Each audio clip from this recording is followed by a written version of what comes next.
नमस्कार। तो जैसा कि आप सभी जानते हैं कि पिछली वीडियो में हमने जो अध्याय चला हुआ था काव्यखंड का, राम लक्ष्मण परशुराम संवाद, उसके 4 पदों की व्याख्या हमने कर ली थी। आज की वीडियो में जो इसके शेष पद हैं उनकी व्याख्या हम करेंगे। तो 5वें पद की व्याख्या प्रारंभ करते हैं। तुम्हें तो कालू हाक जनु लावा, बार बार मोही लागी बोलावा, सुनत लखन के बचन कठोरा, परसु सुधारी धरेयु कर घोरा, अब जनि देई दोसु मोही लोगु, कटुबादी बालकु बद जोगु, बाल बिलोकी बहुत में बाँचा, अब येहू मर निहार भा साँचा, कौशिक कहा क्षमीय अपराधु, बाल दोष गुण गनीय न साधु, खर कुठार में अकरुण कोही, आगे अपराधी गुरुद्रोही, उत्तर दे छोड़ो बिनु मारे, केवल कौशिक सील तुम्हारे, न त ये ही काटी कुठार कठोरे, गुरही उरिन होतेऊ श्रम थोरे, गादी सुनु कह हृदय हसी मुनि, हरि अरे सूज, ऐ में खांड न उख में अजहू न बूझ अबूझ।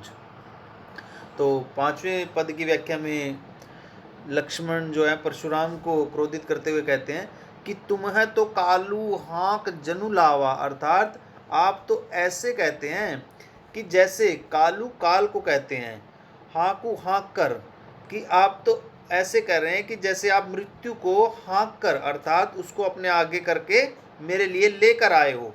बार बार मोही लागी बोलावा, अर्थात इसलिए आप बार बार ऐसा बोल रहे हो। सुनत लखन के बचन कठोरा, परसु सुधारी धरेयु कर घोरा, अर्थात लक्ष्मण के कठोर वचनों को सुनकर परसु सुधारी धरेयु कर घोरा, अर्थात परशुराम अपना जो फरसा है उसको संभाल कर कहते हैं, अब जनि देई दोसु मोही लोगु, अब यहाँ पर जो सभी लोग हैं वो मुझे दोष ना दें। कटुबादी बालकु बद जोगु, यह कटुबादी होता है कड़वा बोलने वाला जो है बालक है, बद जोगु वध के योग्य है, मारने के योग्य है, बाल बिलोकु बहुत में बाँचा, अब ये हूँ मर निहार भाषाचा, अर्थात मैंने इसको बालक बच्चा समझकर बहुत बचाया, अर्थात इसको बहुत छोड़ा, इसको इतना बोलने पर भी मैंने इसको कुछ नहीं कहा, इसलिए अब यह सचमुच ही मरने के योग्य है।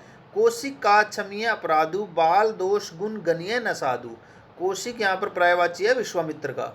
विश्वामित्र ने कहा है कि क्षमीय अपराधु, बाल दोष गुण गनीय साधु, अर्थात कि हे मुनि, जो बालक होता है उसके गुण और दोषों को सज्जन लोग नहीं गिनते। साधु पर्यायवाची है सज्जन का।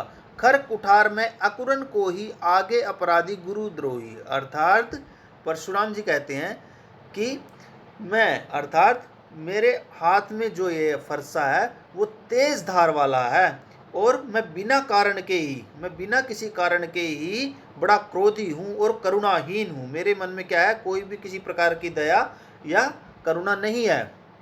और आगे अपराधी गुरुद्रोही, और आगे से यह गुरुद्रोही अपराधी खड़ा है, अर्थात गुरु के सामने जो कटु वचन बोलने वाला ये अपराधी खड़ा है।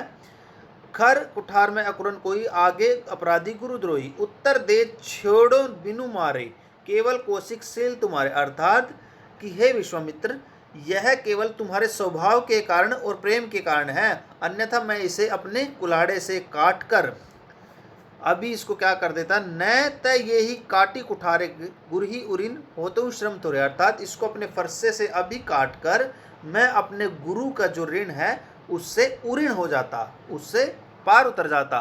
गादी सुनु कह हृदय हसी, मुनि हरियरे सूझ, आय मैं खांड न उख में अजूं न बूझ अबूझ।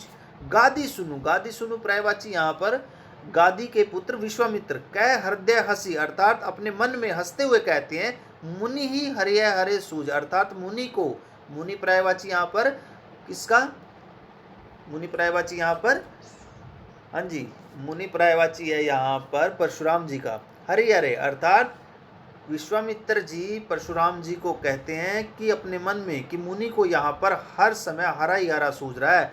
आय में खांड न उख में है, आय में होता है लोहे का, अर्थात लोहे से बना हुआ, कि यह लोहे से बनी हुई खांड है, न उख में है, ईंख से बनी हुई खांड नहीं है।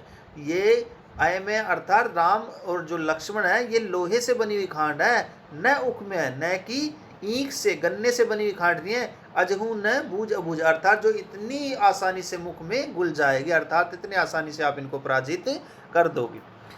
तो अंतिम जो पद है उसकी व्याख्या करते हैं। कहेहु लखन मुनिशील तुम्हारा, को नहीं जान विदित संसारा, माता पिता ही उरिन भय नीके, गुरिनु रहा सोचू बड़ जी के, सो जनु हमेरी माथे काड़ा, दिन चली गए ब्याज बड़ बाड़ा, अब आनिय बे हरिवा बोली, तुरत देऊ में थैली खोली, सुनी कटु बचन कुठारा सुधारा, हाय हाय सभा सब सभा पुकारा, रुगबर परसु देखा बाऊ मोही, विप्र विचारी बचो नृपद्रोही, मिले न कबहू सुबट रन गाड़े, द्विज देवता गरही के बाड़े, अनुचित कही सबु लोग पुकारे, रघुपति सैनी लखनऊ निवारे, लखन उत्तर आहुति सरीस, भृगुबर कोपु कृसानु, बढ़त देखी जल सम बचन बोले रघुकुल भानु। अर्थात अंतिम पद में कहे लखन मुनिशील तुम्हारा, अर्थात लक्ष्मण जी है वो परशुराम जी से कहते हैं कि हे मुनि, आपका जो स्वभाव है, जो शांत स्वभाव है, उसको कौन नहीं जानता, उस शांत स्वभाव से कौन परिचित नहीं है, अर्थात सारा संसार जो है कौन नहीं जान विदित संसार है, इस संसार में ऐसा कोई नहीं है जो आपके स्वभाव को, शांत स्वभाव को ना जानता हो।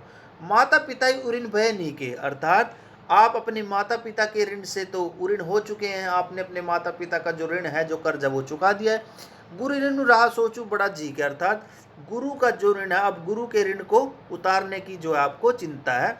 सो जनु हमारी माथे काड़ा, इसलिए उस गुरु के जो ऋण आपके ऊपर बढ़ गया उसको हमारे माथे से, अर्थात हमको मार करके उतारना चाहते हैं। दिन चली गए ब्याज बढ़ बाड़ा, अर्थात बहुत दिन गुजर गए, अब ब्याज भी बहुत ज़्यादा बढ़ गया होगा।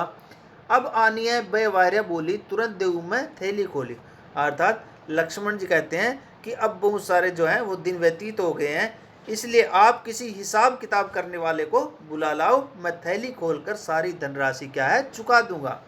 सुनी कटु बचन कुठार सुधारा, हाय हाय सब सभा पुकारा, अर्थात लक्ष्मण की ऐसी बातें सुनकर परशुराम जी ने अपने फरसे को फिर से साध लिया, जिससे यह देखकर सारी जो सभा है वहां पर हाय हाय जो है वो पुकारने लगी। भृगुबर परसु देखा बहु मोही, विप्र विचारी बचो नृपदोही, अर्थात उसी समय लक्ष्मण ने कहा कि हे भृगुवर, भृगुवर प्रवाच्य परशुराम का, आप मुझे बार बार फरसा दिखा रहे हैं, लेकिन मैं आपको ब्राह्मण समझकर बार बार लड़ने से बच रहा हूँ। ब्राह्मण विप्र विचारी नृपदोही, मिले न कबू सुबट रणगाड़े, अर्थात आपका कभी भी किसी से रण, अर्थात युद्ध भूमि में किसी वीर से जो है वो मुकाबला नहीं हुआ है। द्विज देवता गरही के बड़े, इसलिए आप अपने घर में ही वीर रहे हैं। अनुचित कई सब लोग पुकारे, इसलिए जो वहाँ पर सारी सभा है, जो सारी सभा में जन थे, वो सारे के सारे अनुचित अनुचित गलत गलत कहकर पुकारने लगे। रघुपति सैनी लखनऊ निवारे, अर्थात रघुपति यहाँ पर पर्यायवाची है श्री राम जी का। श्री राम जी ने लक्ष्मण की ओर लखनऊ निवारे, अर्थात अपने नेत्रों से शांत रहने के लिए कहा। लखन उत्तर आहुति सरिस भृगुर कोपु कृषाणु, अर्थात लक्ष्मण के जो उत्तर थे, लक्ष्मण के जो उत्तर थे वो आहुति के समान थे। किसी अग्नि में आहुति डाली जाती है तो आहुति के समान थे, अर्थात अग्नि को भड़काने वाले थे। और परशुराम जी भृगुबर कोपु कृषाणु, अर्थात परशुराम जी का जो क्रोध था वो अग्नि के समान था। बढ़त देखी जल सम वचन बोले रघुकुल बानी, अर्थात इस बढ़ती हुई क्रोध को, आग के समान जो था उस क्रोधाग्नि को बढ़ते हुए श्री राम जी ने पानी के, ठंडे शीतल पानी के समान वचन कहे। तो ये जो हमारा अध्याय था आज काव्यखंड का, राम लक्ष्मण परशुराम संवाद, इसके जो 6 पद है, 6 के 6 पद की व्याख्या आज संपूर्ण हुई। तो सभी विद्यार्थी इसको अच्छे से याद करेंगे और इसका जो लेखन कार्य का जो PDF होगा वो हम आपको भेज देंगे। धन्यवाद।